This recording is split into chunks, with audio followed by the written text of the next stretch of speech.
Hey, it's Evie. Welcome to my channel. Welcome back to my channel if you're a subscriber. Today I should be in Barbados, but I'm not because my holiday was cancelled. So I'm trying to ignore current reality at the moment because it is crazy. It's mental over here in the UK. Going shopping is like going out shopping at Christmas time, but it's worse than that actually. And the shelves are cleared of things like pasta and sauces and all of that. There's nothing left. Toilet roll. I mean, what the hell? Literally, there is not a toilet roll shortage in this country. They're actually manufactured here. People have just gone crazy, absolutely crazy. I couldn't buy any the other day, so I had to buy kitchen roll instead. It's really crazy. So here's hoping that this doesn't go on for too long, because I don't think we can cope. I just don't think we can. We're just not dealing with it very well. Not over here. I don't know what you guys are like in the States and wherever else you're watching me from. I don't know how bad it is there, but it's crazy here. So we'll ignore that because pretty soon it's all going to go away, I'm sure. Okay, imagination. How do you use your imagination in order to manifest? Is there a correct way of doing it? I started off with all of this stuff, getting really into Neville Goddard, and I got the imagination thing because I realised that I had used my imagination so many times in the past and got stuff, and I didn't realise because I'd never heard of the law of attraction. I'd never read The Secret at the time. And actually, even when I did read The Secret, I didn't know about imagination particularly. I thought make a wish and you get what you wish for, and it's no more complicated than that really, but I enjoy working with my imagination. So is there a right way or a wrong way to imagine? No, there's not. Imagination is down to what works for you and what feels good and feels right for you. The only thing I would say is don't do it when you're feeling bad. When you imagine and visualise, you should be in a happy place, a good place. That's the only time to do it. And if you're not, all that you're doing is causing resistance because your feelings are conflicting with what you're imagining. So all you're getting is your feelings. Really, you'll only ever get your feelings. You will never get what you're trying to. So I get people emailing me saying, but I'm doing it all right and I'm visualizing the end result and all of that. But the thing is, they're feeling really crap because when they tell me about what's going on in their lives and how they're feeling about the situation, I can see why nothing's happening because that's what they're manifesting. They're not manifesting what they're visualizing. Because you don't manifest anything but your feelings. Your visualization and your imagination is just an aid to get you what you want. It isn't what actually manifests. So if you can get your head around the fact that all that manifests is your feelings, every single time your feelings and your emotions are what manifest. Nothing else does. That might be a bit controversial, but it's true. I don't know if that's controversial, and I don't know what other experts say, but I know this for fact because I have pretty much studied this for the last few years.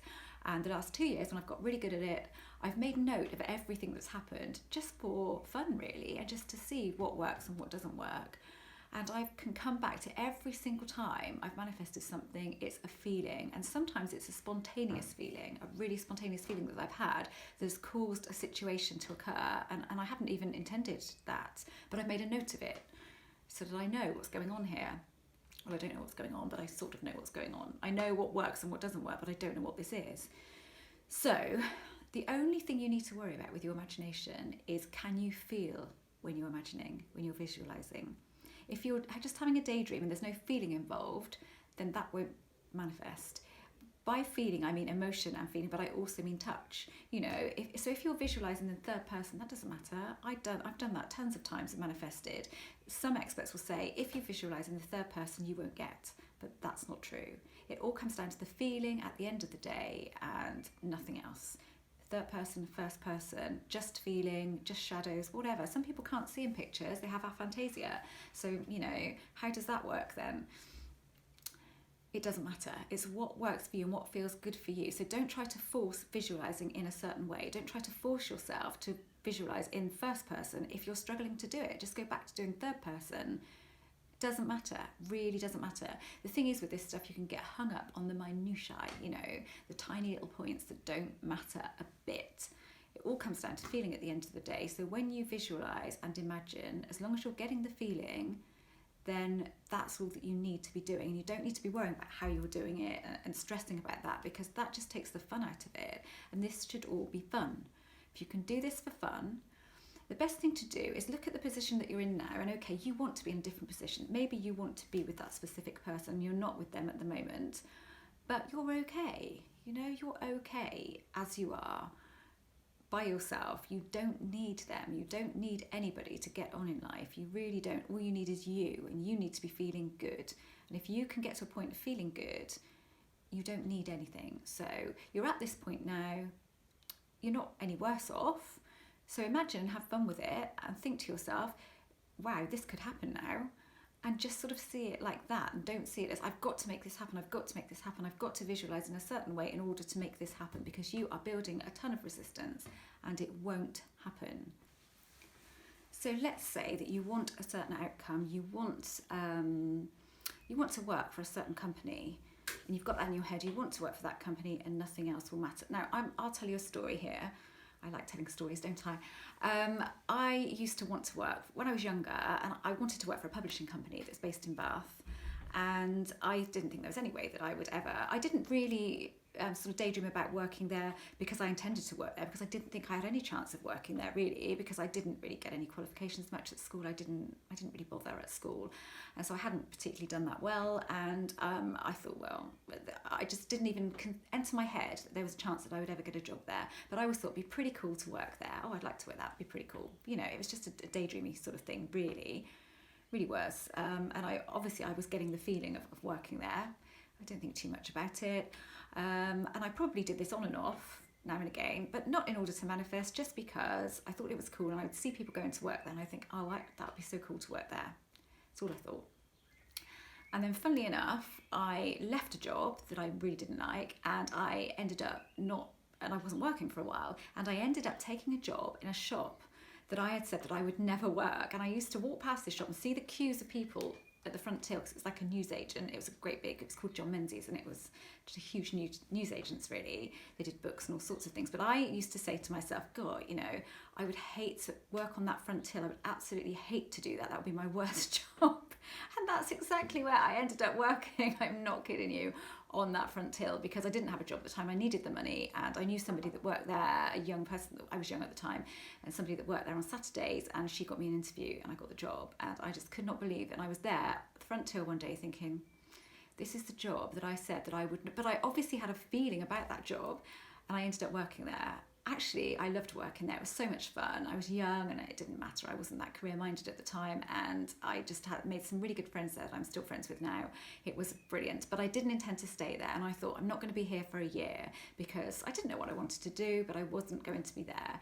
But during that time, I was having some imaginations about working for the publishing company, but not really thinking it was a possibility, just doing that because I was looking around for other jobs at the time, and I had some other interviews for different jobs, and I got one actually. It was in opticians, and I got the job, and I thought, I don't want it. I just knew immediately that I didn't want it, and I thought, oh, but it's a better job and I should take it. And then I thought, no, I really don't want it. So I turned it down, and the same afternoon I saw a job advertised at the publishing company, and I thought, well, I'm not going to get it, but you know, I'll go for it. I'll give it a shot. It was reception and switchboard. But you know, I thought, I've got nothing to lose. I'm just going to apply for it anyway. And I did, but I didn't think anything more of it. And then a few days later, I got a phone call. Could I come in for an interview? And I thought, oh, wow, why have they given me an interview? I've got literally no experience. I couldn't really understand it, but I went along anyway. And I really liked the team of people.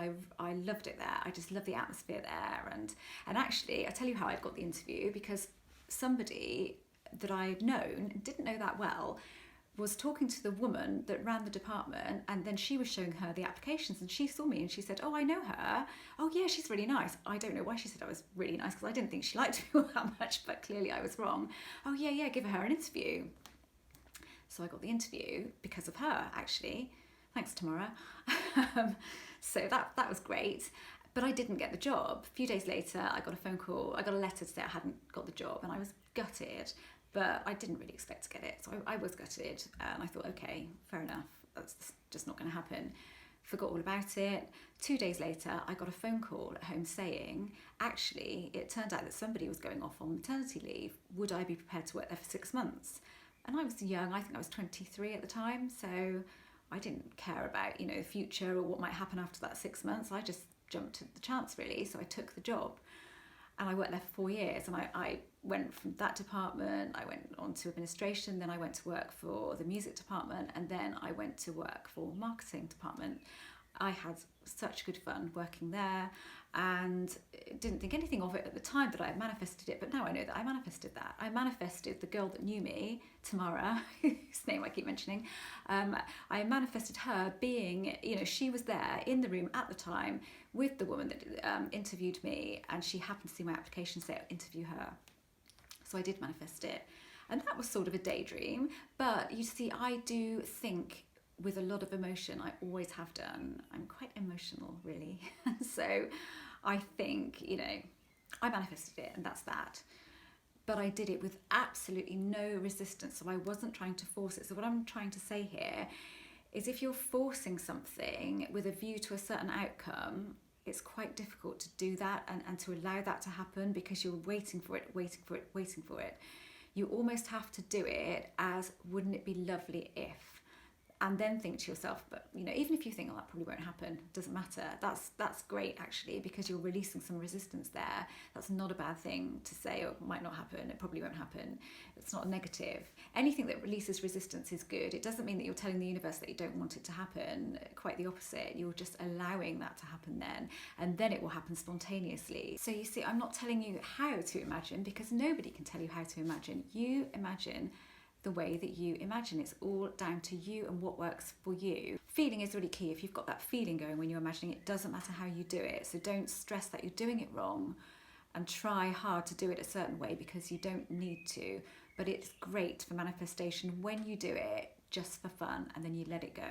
With everything, as soon as you let it go, it starts to work. And it's a really powerful tool, actually, your imagination. It has been for me.